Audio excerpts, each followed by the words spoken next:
ഓം ശ്രീ സായിറാം. ഭഗവാന്റെ പാതാരവിന്ദങ്ങളിൽ ശതകോടി പ്രണാമം. ഭഗവാൻ ശ്രീ സത്യസായി ബാബയുടെ രാമകഥാരസവാഹിനി, അധ്യായം 7, ഭാഗം 2.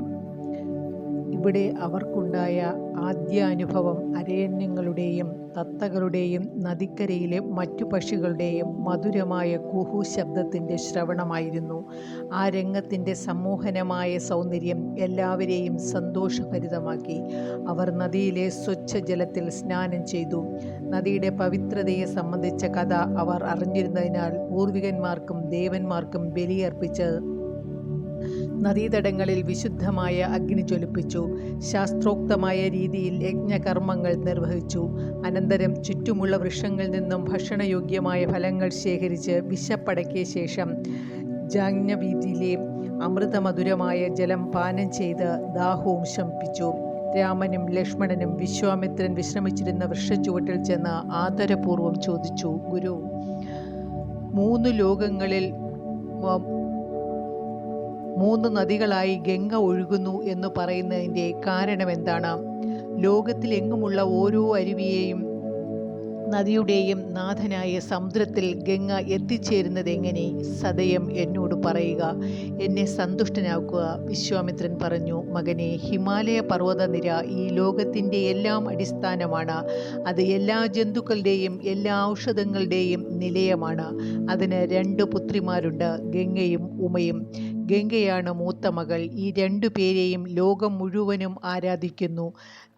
തങ്ങൾക്ക് ക്ഷേമമുണ്ടാകണമെന്ന് കരുതി ഗംഗയെ തങ്ങൾക്ക് തരണം എന്ന് ദേവന്മാർ ആവശ്യപ്പെട്ടു. അങ്ങനെ ഹിമവാൻ ദേവന്മാരുടെ അനുഗ്രഹം ലഭിക്കാനും 3 ലോകങ്ങളുടെയും അഭിവൃദ്ധിക്കും വേണ്ടി ഗംഗയെ ദേവന്മാർക്ക് കൊടുത്തു. ഇളയ മകൾ ഉമ ഒരു പൂർണ്ണ സന്യാസ ജീവിതമാണ് ആരംഭിച്ചത്.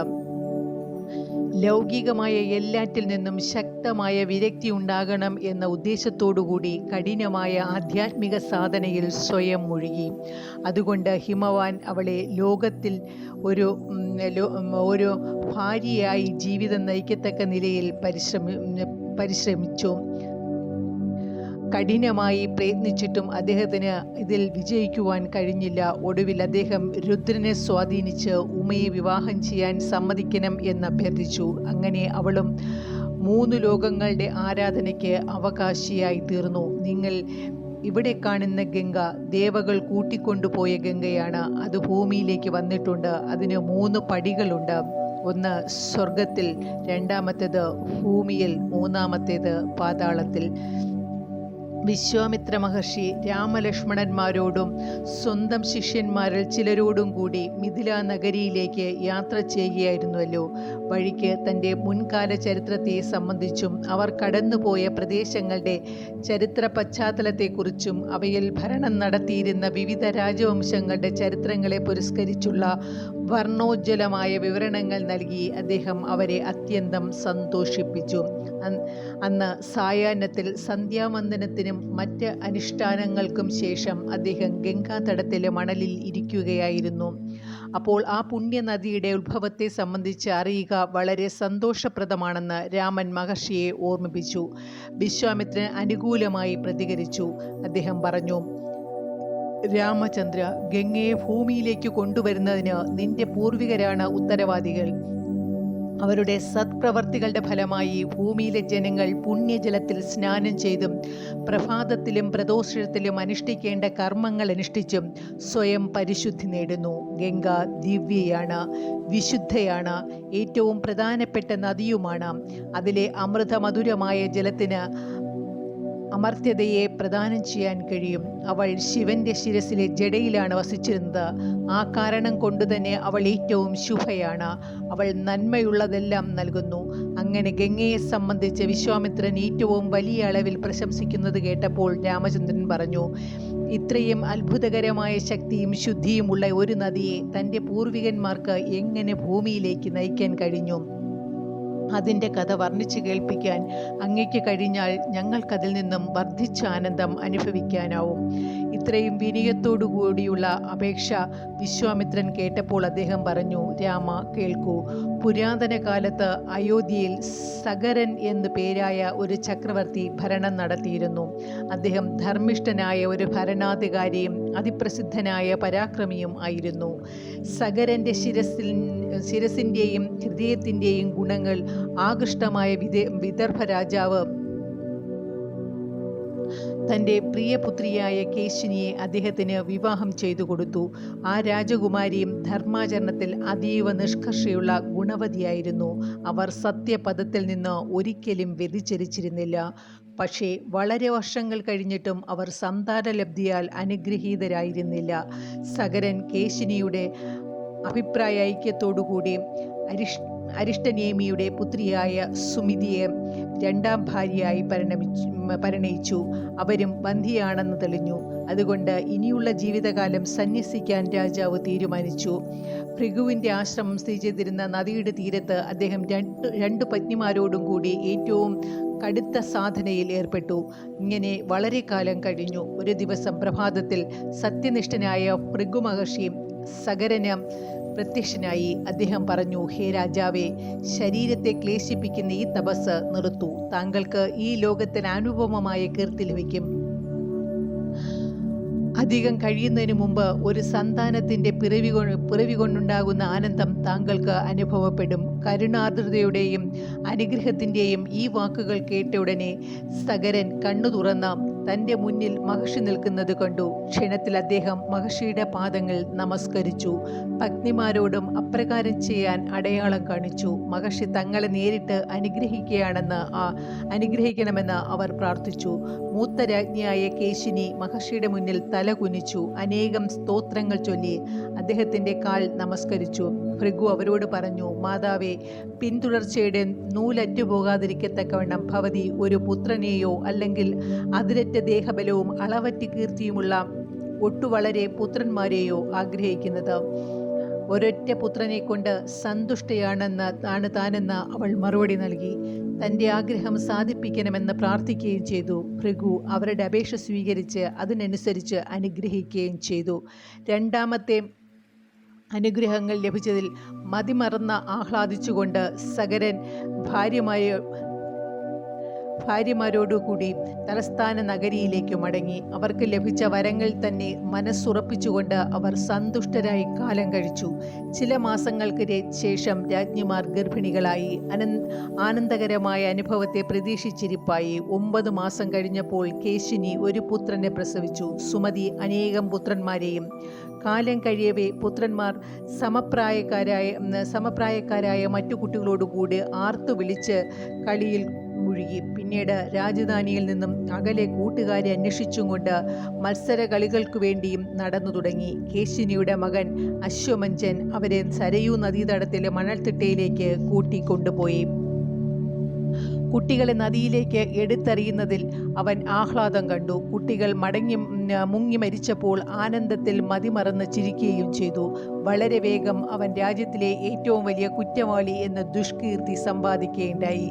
അവർക്ക് പ്രായപൂർത്തി വന്നതോടുകൂടി സഗരൻ ഓരോരുത്തർക്കും അനുരൂപരായ വധുക്കളെ തിരഞ്ഞെടുത്ത് വിവാഹങ്ങൾ നടത്തി. അശ്വമഞ്ചൻ അവൻ്റെ ദുഷ്പ്രവൃത്തികൾ തുടർന്നു പോന്നു.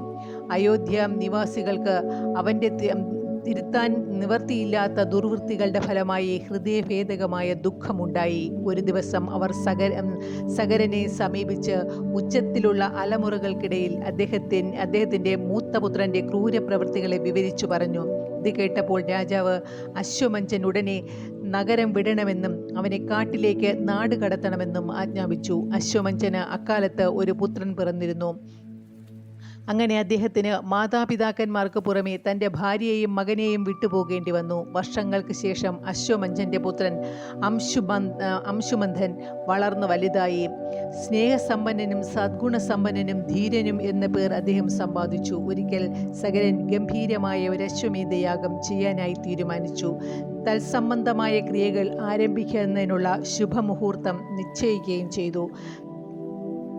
കഥാവിവരണത്തിൽ വിശ്വാമിത്രൻ ഈ ഘട്ടത്തിലെത്തിയപ്പോൾ രാമൻ ഒരു ചോദ്യം ചോദിച്ചു. ഗുരു, അശ്വമേധം നടത്തിയത് അയോധ്യയിൽ വെച്ചോ?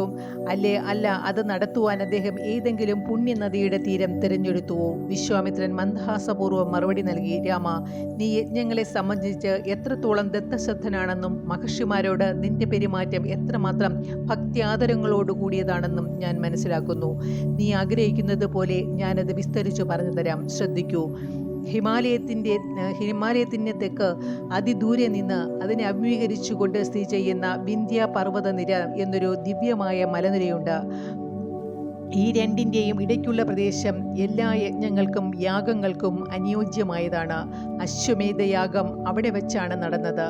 വൈദിക മന്ത്രങ്ങൾ ചൊല്ലുന്നതിൽ വിദഗ്ധരായവർ അവിടെ ഒത്തുകൂടി. ശരിയായി ഉച്ചരിക്കപ്പെട്ട യജ്ഞമന്ത്രങ്ങൾ പർവ്വതങ്ങളിൽ മാറ്റൊലിക്കൊണ്ടു. അതുല്യമായ ഈ ആഘോഷം അനേകായിരം ആളുകൾ ആനന്ദ നിമഗ്നരായി വീക്ഷിച്ചിരുന്നു.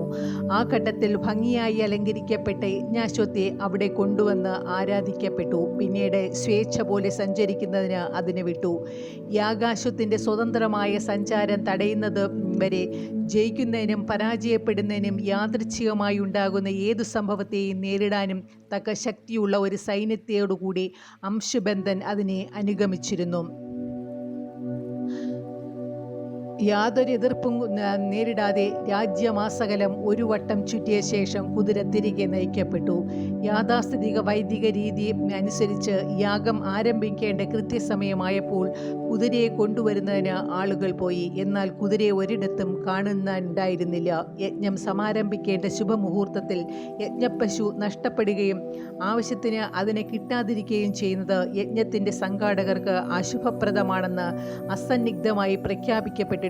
അതുകൊണ്ട് സഗരന്റെ സ്ഥിതി പരിതാപകരമായി. അദ്ദേഹം രണ്ടാം ഭാര്യയുടെ അനേകം പുത്രന്മാരെ ആയുധ സജ്ജീകരണങ്ങളോടുകൂടി കുതിരയെ അന്വേഷിക്കുന്നതിനും കണ്ടെത്തിയാൽ യജ്ഞവേദിയിൽ എത്തിക്കുന്നതിനും ചുമതലപ്പെടുത്തിക്കൊണ്ടയച്ചു. അവർ ഈ കാര്യങ്ങൾ ദേവകളുടെയും അസുരന്മാരുടെയും സഹായം അഭ്യർത്ഥിച്ച് എല്ലായിടവും അന്വേഷിച്ചു.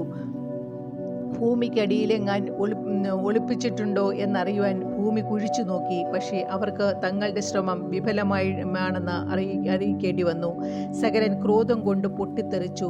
നിങ്ങളുടെ അപ്രാപ്തി എന്നെ അറിയിക്കുവാനാണെങ്കിൽ ഇത്രയും സന്തതികളുടെ ആവശ്യം എന്തിന്? അപമാനം കൊണ്ട് ഇരുളടഞ്ഞ മുഖവുമായി എന്തിനെൻ്റെ മുന്നിൽ നിൽക്കുന്നു? പോ, അദ്ദേഹം പറഞ്ഞു. കുതിരയെ കണ്ടുപിടിക്കുന്നതുവരെ എൻ്റെ മുന്നിൽ വരേണ്ട. ക്രോധപൂർവമായ ഈ വാക്കുകൾ കേട്ട് പുത്രന്മാർ അതിശക്തമായി പ്രവർത്തിക്കാൻ ഒരുങ്ങി. അവർ തിരികെ ലോകത്തിലേക്ക് ഇറങ്ങി ഒരിടവും അന്വേഷിക്കാതെ വിടരുതെന്ന് ഉറച്ചു. പർവ്വതങ്ങൾ, കുന്നുകൾ, തടാകങ്ങൾ, നദികൾ, ഗുഹകൾ, പട്ടണങ്ങൾ, ഗ്രാമങ്ങൾ, വനങ്ങൾ, മരുഭൂമികൾ എന്തിന് അവർ ഓരോ ഇഞ്ചും പരിശോധിച്ചു കൊണ്ട് നീങ്ങി. അപ്പോൾ ഒരിടത്ത് ഒരു തപസ്വി ധ്യാന നിമഗ്നനായി കണ്ടു. കുതിരയതാ അദ്ദേഹത്തിൻ്റെ അടുത്ത് ശാന്തമായി പുല്ല് തിന്നുന്നു. കുതിരയെ കണ്ടപ്പോൾ അവർ ആഹ്ലാദം കൊണ്ട് മതി മറന്നുപോയി. അവരുടെ ദൃഷ്ടികൾ തപസ്വിയിൽ പതിച്ചപ്പോൾ അവർ ക്രോധം കൊണ്ട് അന്ധരായി. പരസ്പര വിരുദ്ധമായ രണ്ട് വികാരങ്ങളുടെ ഇടയിൽപ്പെട്ട് അവർ പ്രക്ഷുബ്ധരായി.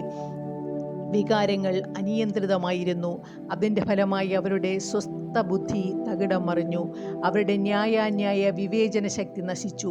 അവരുടെ ഹൃദയം ശിലാസദൃശമായി. അവർ തപസ്വിയുടെ ചെവിയിലലറി, മഹാദ്രോഹിയായ മൃഗമേ, നീ ഞങ്ങളുടെ കുതിരയെ കട്ടുകൊണ്ടുവന്ന് വീടിൻ്റെ പിന്നാമ്പുറത്ത് ഒളിപ്പിച്ചിരിക്കുകയാണ്. ആ താപസൻ കപില മഹർഷിയായിരുന്നു. അദ്ദേഹം പതുക്കെ കണ്ണു തുറന്ന് നാലുപാടും നോക്കി. സഗരപുത്രന്മാർ അദ്ദേഹത്തിൻ്റെ ചുറ്റും നിന്ന് അദ്ദേഹത്തിൻ്റെ ചെവിയിൽ അസഭ്യവാക്കുകൾ ചൊരിഞ്ഞു. ചിലർ അദ്ദേഹത്തെ കണക്കിൽ തല്ലാൻ തന്നെ ഒരുങ്ങി. ഈ കലഹകാരികളെ നേടുന്നതിന് വാക്കുകളോ വാദങ്ങളോ നിഷ്ഫലമാണെന്ന് കപിലൻ കണ്ടു. വ്യത്യസ്ത രീതിയിൽ അവരോട് പെരുമാറാൻ അദ്ദേഹം തീർച്ചയാക്കി. കേവലം ഒരു നോട്ടം കൊണ്ട് അദ്ദേഹം അവരെ ഭസ്മമാക്കി. സഗരൻ പുത്രന്മാരുടെ മടക്കത്തിൽ കണ്ട അമിതമായ താമസം ഹേതുവായി അസ്വസ്ഥനായി. അദ്ദേഹം വല്ലാതെ ക്ഷോഭിച്ചു. പകുതി വരെ എത്തിയ ഈ യജ്ഞം അദ്ദേഹത്തിന് എങ്ങനെ മുടക്കുവാൻ കഴിയും? അത് തുടർന്നുകൊണ്ട് ചെയ്ത് പൂർത്തിയാക്കാം. അദ്ദേഹത്തിൻ്റെ ഈ വിഷമസ്ഥിതി കണ്ട് പൗത്രനായ അംശുമന്ദൻ മുത്തച്ഛൻ്റെ പാദങ്ങളിൽ നമസ്കരിച്ച് തന്നെ ഏൽപ്പിക്കുകയാണെങ്കിൽ കുതിരയെയും മാതുലന്മാരെയും അന്വേഷിച്ച് വിവരമെത്തിക്കാൻ താൻ തയ്യാറാണെന്നറിയിച്ചു. സഗരൻ പൗത്രനെ അനുഗ്രഹിച്ച് ആ കാര്യം ചുമതലപ്പെടുത്തി അയച്ചു. അംശുമന്ദൻ രാവും പകലും ഒരുപോലെ ജോലിയിൽ ഏർപ്പെട്ട് അവസാനം അദ്ദേഹം വിജയശ്രീ ലാളിതനായി. തൻ്റെ മാതുലന്മാർ ഭസ്മമായി തീർന്നതിൻ്റെ അടയാളവും അദ്ദേഹം കണ്ടു. അന്തരിച്ച ആത്മാക്കൾക്ക് ശേഷക്രിയ ചെയ്യാൻ അദ്ദേഹത്തിന് ആഗ്രഹമുണ്ടായിരുന്നു. പക്ഷേ ഒരു കിണറോ കുളമോ തടാകമോ അരുവിയോ അദ്ദേഹത്തിന് അവിടെയെങ്ങും കാണാൻ കഴിഞ്ഞില്ല. ശേഷക്രിയ സംബന്ധമായ ബലിയർപ്പിക്കാൻ ഇത് ആവശ്യമായിരുന്നു. വ്യസനം കൊണ്ടുള്ള ഹൃദയഭാരവുമായി അദ്ദേഹം കുറെ കൂടി മുന്നേട്ടേക്ക് നീങ്ങി. ബഹുമാന്യനായ ഒരു വൃദ്ധൻ വഴിയിൽ കുറുകെ വന്ന് അദ്ദേഹത്തോട് പറഞ്ഞു, പ്രിയപ്പെട്ട മകനെ, ദുഃഖം നിന്നെ അധീനപ്പെടുത്തുവാൻ അനുവദിക്കരുത്. ലോകത്തിൻ്റെ ക്ഷേമവും കൂടി ലക്ഷ്യമായിട്ടുള്ള കപില മഹർഷിയാണ് തൻ്റെ മാതുലന്മാരെ ഭസ്മമാക്കിയത്. സാധാരണ ജലത്തിൽ ശേഷക്രിയ സംബന്ധിച്ച് ബലിയർപ്പിക്കുന്നതിൽ സംതൃപ്തരാവരുത്. ആകാശഗംഗയിലെ പുണ്യജലം കിട്ടുവാൻ നോക്കുക. ഗംഗയെ താഴെ കൊണ്ടുവരിക. ആ പരിശുദ്ധ ജലം ഭസ്മത്തിൻ്റെ മീതെ ഒഴുകട്ടെ, അദ്ദേഹം പറഞ്ഞു. പക്ഷേ ആദ്യം കുതിരയെ കൊണ്ടുപോയി യജ്ഞം തുടർന്ന് അത് പ്രഭാപൂർണമായി സമാപിക്കാൻ ശ്രമിക്കുക. അതിൽ നിനക്ക് ആകാശഗംഗയെ ഭൂമിയിലേക്ക് കൊണ്ടുവരാനുള്ള വകയെയും മാർഗത്തെയും പറ്റി പര്യാലോചിക്കാമല്ലോ. അംശുബന്ധൻ ആ തപസ്വിയുടെ കാൽക്കൽ നമസ്കരിച്ചു. പശുവില്ലാത്ത കാരണം യജ്ഞം മുടങ്ങിയിട്ടുള്ള സ്ഥലത്ത് തൻ്റെ മുത്തച്ഛൻ്റെ അടുക്കലേക്ക് ക്ഷണം പോയി. രാവും പകലും ഉറക്കം പോലുമില്ലാതെ ഉത്കണ്ഠയോടുകൂടി സഗരൻ യജ്ഞപശുവിൻ്റെ വരവും കാത്തിരിക്കുകയായിരുന്നു. അതിനാൽ കുതിരയെ കണ്ടപ്പോൾ തന്നെ രാജാവിൻ്റെയും ഋതുക്കളുടെയും ഹൃദയം സന്തോഷം കൊണ്ട് നിറഞ്ഞു. മഹർഷിയുടെ ശാപം വഴി മാതുലന്മാർക്ക് അകാല മൃത്യു സംഭവിച്ചു എന്ന് ഒരു ശുഭകർമ്മം നടന്നുകൊണ്ടിരിക്കുന്നതിന് മധ്യേ അറിയുന്നത് ശരിയല്ല എന്ന് അംശുമന്തന് തോന്നി. അതുകൊണ്ട് അദ്ദേഹം സ്വസ്തിവാദക്രിയകൾ, അതായത് സമാപന ക്രിയകൾ കഴിയുന്നതുവരെ കാത്തിരുന്നു. പുരോഹിതന്മാർക്കും അതിഥികൾക്കും സങ്കല്പിച്ചു വെച്ച് ദാനങ്ങൾ അവരവരുടെ ഓഹരി കൊടുക്കുകയും ചെയ്തു. അനന്തരം അദ്ദേഹം മാതുലന്മാർക്ക് എന്ത് സംഭവിച്ചു എന്നതിൻ്റെ ഒരു സവിസ്തരമായ വിവരണം രാജാവിന് നൽകി. ഭസ്മം സ്ഥിതി ചെയ്യുന്നിടത്തേക്ക് അതുല്യമായി പരിശുദ്ധിയുള്ള ആകാശഗംഗയെ കൊണ്ടുവരുവാൻ പിതാമഹനോട് നിർബന്ധപൂർവം അപേക്ഷിച്ചു.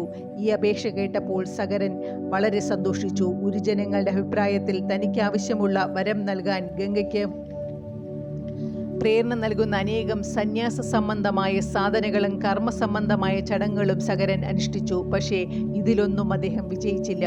പുത്രനഷ്ടത്തിലുള്ള ശോകം കൊണ്ടും പ്രവർത്തനങ്ങളുടെ പരാജയ ഹേതുവായും അദ്ദേഹത്തിന് ആരോഗ്യം ദിവസേന ക്ഷയിച്ചു. ഒടുവിൽ നിരാശനായ ഒരു മനുഷ്യനായി അദ്ദേഹം മരണമടയുകയും ചെയ്തു.